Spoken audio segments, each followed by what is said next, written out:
Words from 81-year-old poet-activist Michelle Alberts. When did people forget how to talk to me? When did I become a Halloween costume? The moment my skin read like a map for the years, scars and crevices, constellations and starry skies, I'm still here after all these years. It's everything else that's changed. When did I become so ignored, so alone, so exploitable? When did I seem to frustrate everyone around me with opinions on my life? Sorry, am I in your way? I read Michelle's piece on the plane home from a Millennial Leaders Conference this summer. For 3 days, I'd immersed in dialogue with peer activists, poets, and preachers on the topic of spiritual resilience. For 3 days, I'd met only young faces around a sort of activism kids table, siloed in a setting where no one could speak to a life experience past age 35, let alone Michelle's 81. Yet we spoke like weary warriors, not millennials, already disillusioned with sexual, racial, and economic battles we couldn't believe were still ours to fight. Like Michelle Alberts, we shared spoken word, angry, passionate love demanding to be heard. Would the world listen?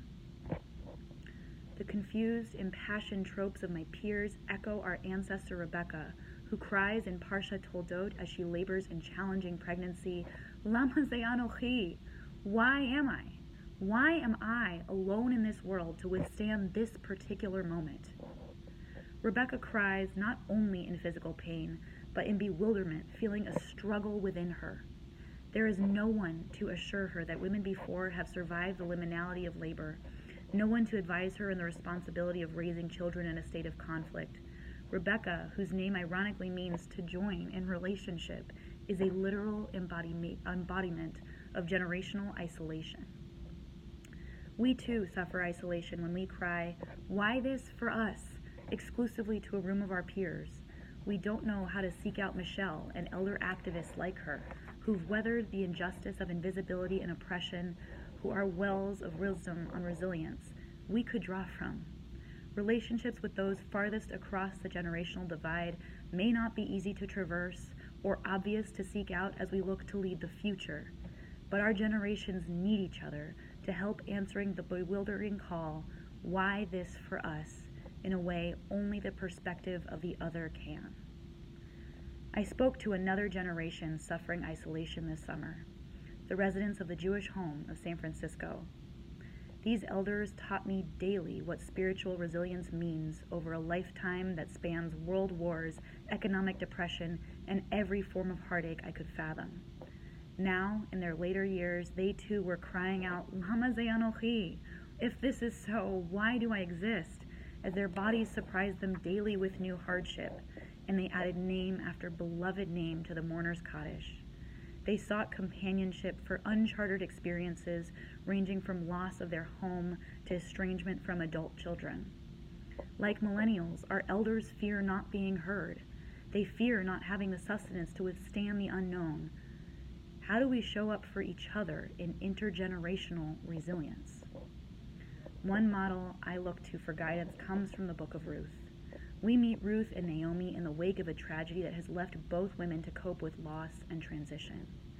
Naomi, an older woman whose sons and husband have died, anticipates abandonment by her daughter-in-law as well.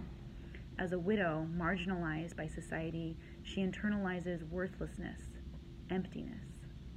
Instead, Ruth clings to Naomi, recognizing they need each other to heal and move forward. "Don't tell me to leave and turn back," she says. "Where you go, I will go. Where you lodge, I will lodge. Your people shall be my people. Your God, my God."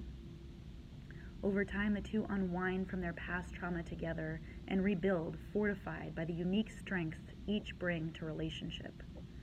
One of the strongest steps we can take as rising leaders is to accompany our elders to places of deep mutual learning and renewal of perspective.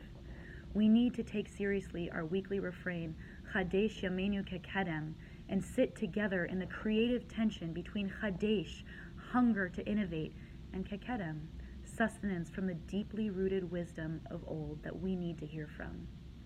When we commit to being in Havruta with individuals across the generational spectrum, God meets us in that in-between fertile space and renews all of our days.